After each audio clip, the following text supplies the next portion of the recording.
Bismillahirrahmanirrahim. Assalamualaikum warahmatullahi wabarakatuh.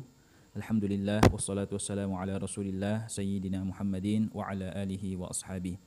Ada sebuah pertanyaan yang masuk kepada admin Quran online. Isi pertanyaannya, Assalamualaikum. Jika kita sholat berjamaah dan tertinggal beberapa rakaat dari imam, saat imam sudah tasyahud akhir, apakah posisi duduk kita mengikuti imam? Ya, apakah posisi duduk kita mengikuti imam, maksudnya ya duduk tawarruk ya. Dan bacaan doa tasyahud kita juga mengikuti tasyahud akhir, bacaan tasyahud akhir. Demikian pertanyaan ini saya sampaikan, mohon jawabannya. Ya, kemudian ada juga pertanyaan yang hampir sama dengan pertanyaan yang di atas, yaitu masuk di kolom komentar salah satu video kami yang membahas tentang tata cara praktek masbuk sholat maghrib yang tertinggal satu rakaat. Ya, yang ditanyakan posisi kaki kita ketika imam tahiyat akhir bagaimana admin?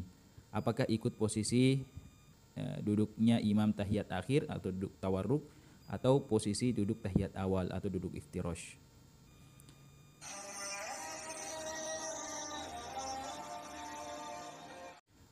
Waalaikumsalam warahmatullahi wabarakatuh. Kepada saudara atau saudari yang bertanya mengenai posisi duduk makmum masbuk ya, yang tertinggal rakaat dari imam saat imam tahiyat akhir ya, maka si makmum masbuk tadi itu dianjurkan ya, posisi duduknya adalah duduk iftirash ya, jadi duduk iftirash itu yang ini ya, duduk iftirash itu duduk dengan menduduki kaki kiri ya, dan kaki kanan ya, itu berdiri.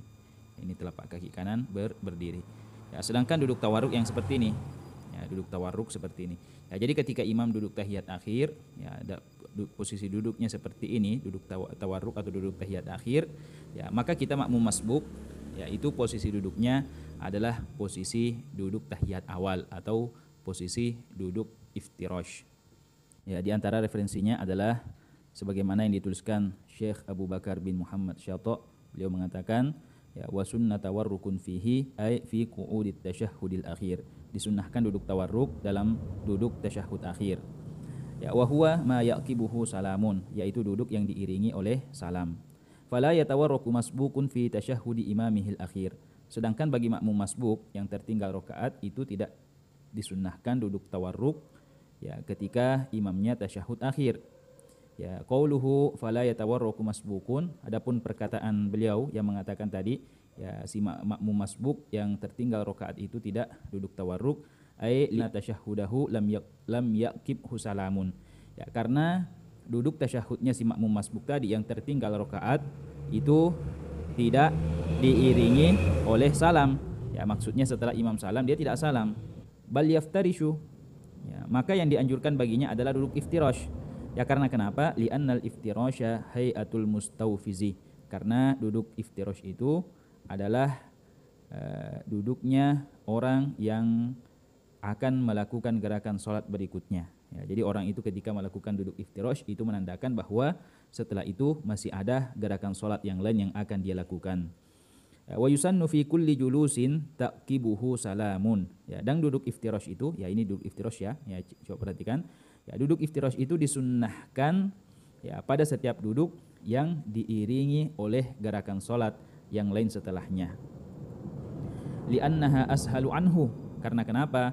Karena duduk iftirash itu lebih memudahkan orang yang sholat untuk melakukan gerakan setelahnya ya. Sedangkan ketika orang duduk tawarruk seperti ini yang di layar ya, itu lebih susah ketika dia akan berdiri nanti untuk menyempurnakan rakaat yang tertinggal ya. Maka bagi makmum masbuk yang tertinggal rakaat ketika imamnya duduk tawarruk ya, dia disunnahkan untuk duduk iftirash, duduk dalam posisi seperti ini, yaitu diantara hikmahnya adalah untuk memudahkan dia berdiri menyempurnakan rakaat yang tertinggal oleh imam ya. Kemudian yang kedua tadi masalah bacaannya ya, masalah bacaannya.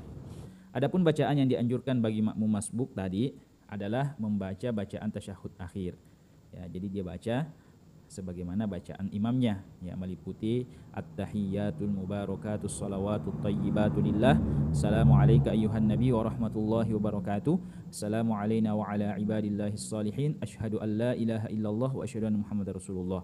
Kemudian setelah itu bersolawat kepada Nabi dan keluarga Nabi. Allahumma sholli ala sayyidina Muhammad wa ala ali sayyidina Muhammad kama shallaita ala sayyidina Ibrahim wa ala ali sayyidina Ibrahim wa barik ala sayyidina Muhammad wa ala ali sayyidina Muhammad kama barakta ala sayyidina Ibrahim wa ala ali sayyidina Ibrahim fil alamin innaka Hamidum Majid. Ya, jadi bacaannya sama bacaan tahiyat akhirnya imam, hanya saja posisi duduknya ya, si makmum itu duduknya duduk iftirash. Ya, jadi demikianlah jawaban kami kepada saudara atau saudari yang bertanya. Semoga menyimak video ini dan semoga bermanfaat. Wallahu a'lam. Lebih dan kurangnya kami mohon maaf. Wassalamualaikum warahmatullahi wabarakatuh. Bismillahirrahmanirrahim. Assalamualaikum warahmatullahi wabarakatuh. Alhamdulillahirabbil alamin. Wa bihi nasta'inu ala umuri dunya waddin. Wassalatu wassalamu ala asyrafil anbiya'i wal mursalin Sayyidina Muhammadin wa ala alihi wa ashabihi wa man tabi'ahum bi ihsanin ila yaumiddin amma ba'd. Sahabat beriman dan kepada seluruh pendengar dimanapun Anda berada, InsyaAllah pada video kali ini kami ingin membacakan sebuah pertanyaan yang masuk di admin Quran online. Adapun isi pertanyaannya adalah Assalamualaikum warahmatullahi wabarakatuh. Saya ingin bertanya, ketika kita sholat sebelum waktunya karena salah memprediksi waktu sholat, maka setelah masuknya waktu sholat tersebut, apa yang harus kita lakukan? Mengulang atau mengqodoknya?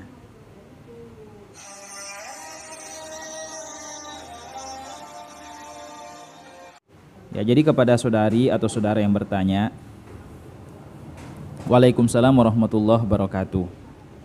Ya, jadi yang pertama, ya, seseorang yang mendirikan sholat dengan niat mendirikan sholat fardu sebelum masuknya waktu, maka sholat yang didirikannya itu tidak dianggap sebagai sholat fardu. Ya, karena diantara syarat sahnya sholat fardu yaitu adalah masuknya waktu sholat. Ya, jadi misalnya jika ada seseorang yang mendirikan sholat dengan niat sholat subuh sebelum masuknya waktu subuh, maka sholat yang didirikannya itu tidak dianggap sebagai sholat fardu subuh. Ya, atau dia mendirikan sholat dengan niat sholat fardu zuhur sebelum masuknya waktu zuhur, ya, maka sholat yang didirikannya itu tidak dianggap sebagai sholat fardu zuhur. Karena kenapa? Karena dikerjakan sebelum masuknya waktu. Demikian juga dengan sholat fardu yang lainnya, ya, zuhur, asar, maghrib, dan isya. Ya, apabila dilaksanakan sebelum masuknya waktu, maka itu tidak dianggap sebagai sholat fardu. Ya, maka sholat yang dikerjakannya itu sebelum masuknya waktu sholat, ya, jika dia mempunyai utang sholat sebelumnya, dia dulu pernah tidak sholat, maka sholat yang didirikannya itu dihitung sebagai sholat qadha. Ya, jadi terhitung sebagai qadha untuk membayar utang sholatnya yang pernah ia tinggalkan di masa lalu. Ya, kalau dia tidak punya utang sholat, maka sholat yang didirikannya sebelum masuknya waktu sholat tersebut itu terhitung sebagai sholat sunnah. Ya, itu yang pertama. Ya, kemudian yang ditanyakan tadi, apabila masuknya waktu sholat, ya, apakah dia harus mengulang atau mengqadha? Maka jawabannya dia tidak mengulang juga tidak mengqadha. Akan tetapi dia setelah masuknya waktu sholat, dia melaksanakan sholat tersebut. Misalnya dia sholat fardu, mendirikan sholat sebelum masuknya waktu sholat subuh, ya, maka itu kan tadi sholatnya itu tidak dianggap sebagai sholat fardu subuh. Karena kenapa? Karena belum masuk waktu. Maka setelah masuknya waktu subuh, barulah dia mendirikan sholat subuh. Ya, tidak mengulang karena sholat yang pertama tadi belum dianggap sholat subuh karena belum masuk waktunya. Ya, jadi tidak mengulang juga tidak mengqadha. Ya, memang dia baru sholat subuh pada waktu itu setelah masuknya waktu sholat. Ya, jadi seperti itu. Ya, kemudian adapun yang ini ya, yang perlu juga kita ketahui masalah qadha. Ya, masalah qadha dengan mengulang sholat. Nah, yang pertama mengqadha sholat. Ya, jadi yang namanya mengqadha sholat itu yaitu seseorang mengerjakan sholat di luar waktunya setelah habisnya waktu sholat tersebut, yaitu disebut dengan mengqadha. Ya, jadi seseorang ya mengerjakan sholat setelah habisnya waktu atau mengerjakan sholat waktu tersebut di luar waktunya. Contoh, Ya, misalnya seseorang itu tidur di malam hari, tidur. Ya, nanti dia terbangun jam 7 pagi. Ya, berarti sudah habis waktu sholat subuh. Ya, maka setelah bangun jam 7 dia mengerjakan sholat subuh di jam 7 tersebut, maka sholat yang dikerjakannya itu disebut dengan sholat qadha. Karena kenapa? Karena dikerjakan setelah habisnya waktu. Ya, setelah keluar dari waktunya. Ya, setelah keluar dari waktunya. Ya, maka itu disebut dengan sholat qadha. Ya, sedangkan sholat i'adah atau mengulang sholat itu di dalam pembahasan ulama itu disebut dengan istilah i'adah. Ya, i'adatus sholat, mengulang sholat. Ya, jadi kalau mengulang sholat itu sholat pertama sudah sah. Hanya saja karena ia ingin mendapatkan keutamaan yang lebih sehingga dia mengulang sholatnya.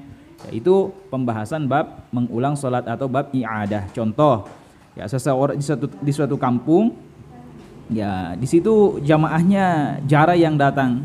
Ya, Pak Imamnya ini sudah adzan. Pak Imam sudah adzan, menunggu beberapa menit iqamah. Ya, belum datang orang yang untuk ditemani sholat berjamaah. Akhirnya Pak Imam ini sholat sendirian. Ya, sholat sendirian. Ya, setelah dia selesai sholat, tidak lama setelah dia selesai sholat, misalnya sholat zuhur misalnya, dalam keadaan sendirian, tiba-tiba datang satu rombongan orang yang ingin melaksanakan sholat berjamaah. Ya, sholat zuhur secara berjamaah. Maka sang imam tadi yang ia sholat sendiri, ya itu boleh ya mengulang sholatnya berjamaah dengan orang yang datang tadi, ya dengan sholat berjamaah untuk mendapatkan pahala sholat yang berjamaah, untuk mendapatkan keuntungan atau fadilah yang lebih, yakni melaksanakan sholat zuhur secara berjamaah. Jadi itu gambarannya sholat i'adah. Ya, jadi orang itu sudah sholat hanya karena ingin mendapatkan keuntungan atau keutamaan yang lebih, akhirnya ia mengulang sholatnya. Ya, sedangkan yang ditanyakan oleh si penanya tadi itu tidak bisa dikatakan sebagai i'adatus sholat, tidak dikatakan sebagai mengulang sholat. Karena kenapa? Sholat yang pertama tadi itu memang tidak sah.